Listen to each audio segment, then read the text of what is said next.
Hello and welcome to the Deadly Dialogues Part 1. I thought I'd do a video maybe daily or a few times a week after work about various topics, because I'll tell you what happened today at work. Right at the end of the day, a guy came into the shed I was working in and he reminded me the way he spoke, because he started talking about a few things. The way he spoke and the way he acted, like pointing his fingers and moving his arms and that. He reminded me of the Australian cricketer Justin Langer. The Australian Test cricketer, that is. Former Australian Test cricketer Justin Langer. And for those who don't know, I love cricket. And seeing this guy reminded me of Justin Langer, and I thought about my earliest sort of memory I had with cricket would be watching an old cricket video that I had on the video player at home on the TV, having a coffee as I say this. Watching an old cricket video full of classic Australian Test matches from the 1970s, 1980s and 1990s. So it would be like Australia versus England in the Ashes, Australia versus India, Australia versus Pakistan. I think there was an Australia versus New Zealand Test match on the video as well. And I'd watch this video over and over and over. And the Test match where Justin Langer gets hit on the head by the West Indian bowler, with the ball that is, not by the bowler himself, right, is the 1992/93 Adelaide Test in the series against the West Indies out here in Australia. And Justin Langer was very young then. He was maybe 23 or 24 years old. And it was his first Test match, as I recall. And he got hit on the head and suffered concussion or something and had to go off the field. He couldn't keep batting. Then he came in and kept batting later or something. He went off and came back on or something. So this guy reminded me of Justin Langer. Then I thought about my own cricketing years. Now, I'll tell you about me. I played cricket for Mittagong, my hometown, for 5 seasons, from 1998 to 2003.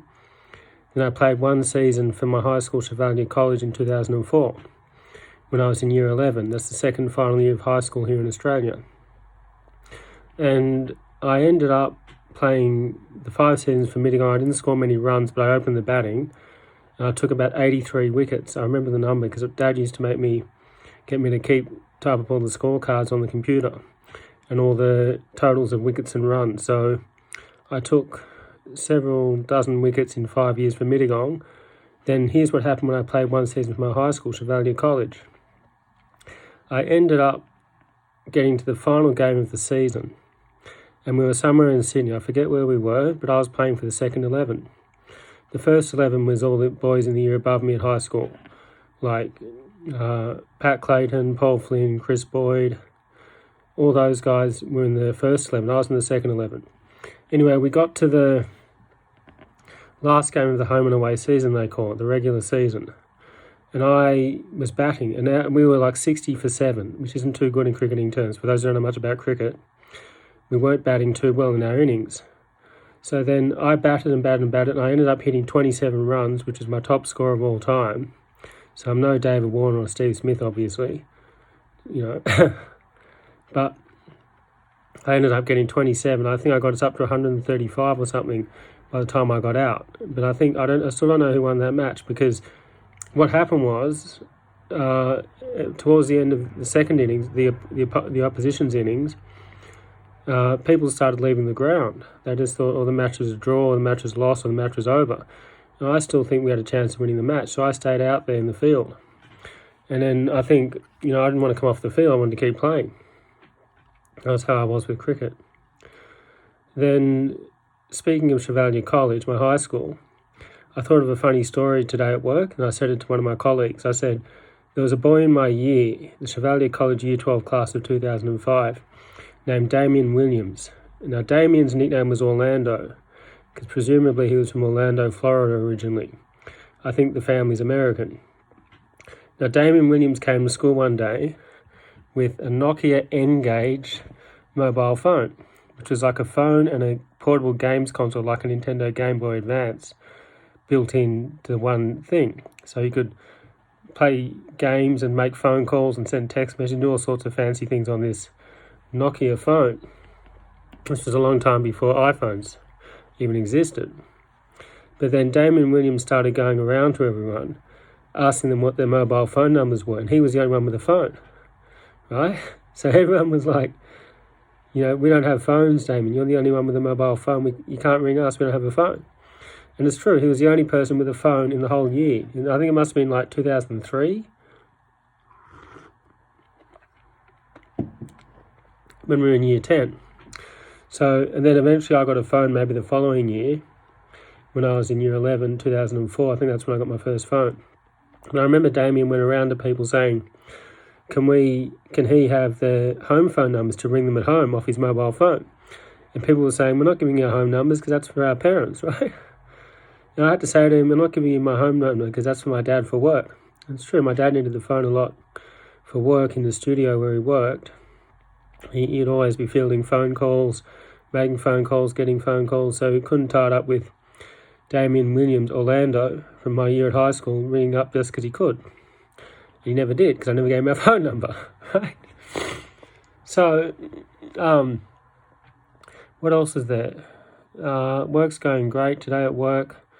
I did pallets all day, like for 5 hours out of the 6, but we finished all the pallets off by about 3 o'clock. So for an hour, we sort of cleaned up and moved things around and got a guide on how to do chocks, which is another part of the job, to make little wooden spaces. They're called chocks. So I'll have to learn how to do that, use a manual saw. An automatic saw, but you have to use it manually. It doesn't do it by itself. It's a manually operated automatic saw, if that makes sense. So, life's going great, and this coffee really is delicious. So what did I call this? The Deadly Dialogue. So I'll try and do this regularly. Now, what else is on my mind? I've decided I'm going to try and save $70 a week. That's all I can really save at the moment because I'm paying rent, where I'm living. So $70 a week is like $3,500 a year. So in 10 years, I'll have $35,000 by the time I'm 48 or something. So by the time I'm 50, I'll have a bit more than that, maybe $40,000. So I could be the 50-year-old first home buyer if I decide to buy a house with that money, if I can manage to save $40,000, right? It's possible to save money. Like I found 10 cents on the ground at work today, so that makes me 10 cents richer, I suppose. Now, what else is on my mind? Facebook asks you what's on your mind, and usually I post things about, certain people and what people have done and what they did, and, it's all like tit for tat, really. But I just want to go back to that cricket video for a second, because I had another cricket video, which was the One-Day World Cup from 1996. And it's Australia matches, it's other countries' matches against each other, but Australia makes it through to the final. And now the semi-final, I'll go back to the semi-final actually versus the West Indies. This is the match where Shane Warne saved us by taking 4 wickets in the West Indies innings, and they collapsed. West Indies really collapsed and lost the match. They should have won it. But they went from 2 for 165 to 202 all out. We won the match by 5 runs. We're through to the final against Sri Lanka, right? Now, in the final of the 1996 One-Day World Cup, Mark Taylor batted first, even though he knew the conditions would get wet later on and we'd have to bowl and field in the rain, which is a tough proposition. So I don't know if anybody ever told Mark Taylor the weather forecast before he decided to bat first, right, in the final of the 1996 One-Day World Cup. And we lost that final. Sri Lanka smashed us and chased the runs down really easily, I thought. And, it's actually kind of funny, that I think about it, that we then dominated one-day cricket from the World Cup after that onwards. From 1999 to 2007, we won 3 World Cups in a row, kind of thanks to Ricky Ponting, our pace attack, other batsmen in the side like Michael Bevan. Bevan was the finisher in one-day cricket. He was known for coming in at the end and hitting runs where no one thought you could hit a run. And the other funny thing I thought, this is for the cricket aficionados out there, the funny thing about Ricky Ponting was, I think he started off batting at 6, then he moved up to 3 because Greg Blewett came in at 6. They swapped around. Greg Blewett was at 3, Ponting was at 6. And Michael Bevan was out of the test side.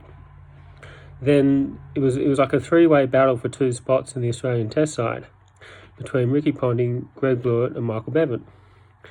And in the end, Ricky Ponting secured the number 3 spot, which he held on to the rest of his playing days in the Test side and the one-day side too, I think. And Greg Blewett eventually got dropped because he didn't perform, and Michael Bevan didn't perform at Test level either. So the 3 batsmen, and then it was guys like Damian Martin who came in to replace Greg Blewett, and Steve Waugh eventually retired, and Mark Waugh got dropped, but Ricky Ponting was the one who was there the whole way through, punter. Now, punter to me is like the prototypical modern batsman. He is like so talented and so skilled, and his numbers and figures reflect that, you know. And then you look at someone like Steve Waugh. Steve Waugh was different. He started off as an all-rounder and became a batsman, not really a bowler. But I could talk about cricket all day, but I won't, because it gets boring after a while, you know. Well, it doesn't get boring to some people, I think, if you're into cricket, right? So I think, what else is there? Thinking about everything. You know, it's Mother's Day coming up. I've got to buy my mum a Mother's Day present, so I'll have to think about what to do for that. And thinking.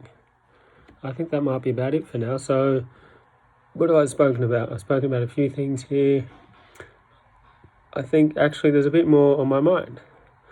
I'm thinking about what I would do if I won the lotto. What would I do with that money? No, I'm not thinking about that. I'm just thinking about taking it one step at a time, because I believe in the universe, you know, to guide me and deliver to me everything I want, you know, but it takes time. You just got to trust it and believe it, which I do. So I think, what else is on my mind? What else is there? What else is on my mind? I think that might be a great cup of coffee I'm having, right?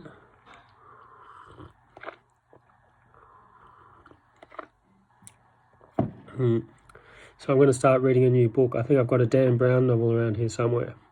I read The Da Vinci Code years ago, but I don't think I ever read this one. I think it's Angels and Demons. So I've got to read this one. I saw it floating around in the other room here, in the spare room. So, yes. What else is there? There was something else I wanted to talk about to do with Chev, about my high school years. So I finished, this won't take too long to talk about this, but it might take a little bit. I finished year 12 at the end of 2005, and I did the HSC exams, and I didn't do as well as I thought. I ended up getting 78.7 from memory, and then all of a sudden I was off to work at the Southern Highland News, the local newspaper, which was great. I loved it, you know. But then what happens after like a few years, people start asking you, well, why have you been here so long? When are you going to live and work in Sydney? One guy asked me. So I actually went for a job interview in Sydney one time, in Surrey Hills at a magazine company, and didn't get the job. They interviewed me for half an hour. I thought I'd pass the interview, but I didn't get the job. And I went back to work at the Southern Highland News, and everyone's like, so you're moving to Sydney now for work? I said, no, that's not quite the case. That is not quite the case. I never moved to Sydney for work. I stayed at the Southern Highland News as long as I could. And in the end, I just could not do the job anymore. I was asked to resign because I didn't know the software updates they were using, and all sorts of issues went on. I've sort of forgotten about that part of my life. Like, I haven't forgotten the lessons learned, like show up on time and get the job done. But towards the end of my time there, I really kind of gloss over that when I think about things. I look forward to the future. Anyway, I think that's about it for now. I've been talking for nearly 15 minutes. So if you watched all this, thanks for that. And I will try and do another Deadly Dialogue tomorrow, or maybe the day after that. Maybe it'll just be once a week, or a couple of, I don't know. Look out for the next one. This is Deadly Deadly. Bye.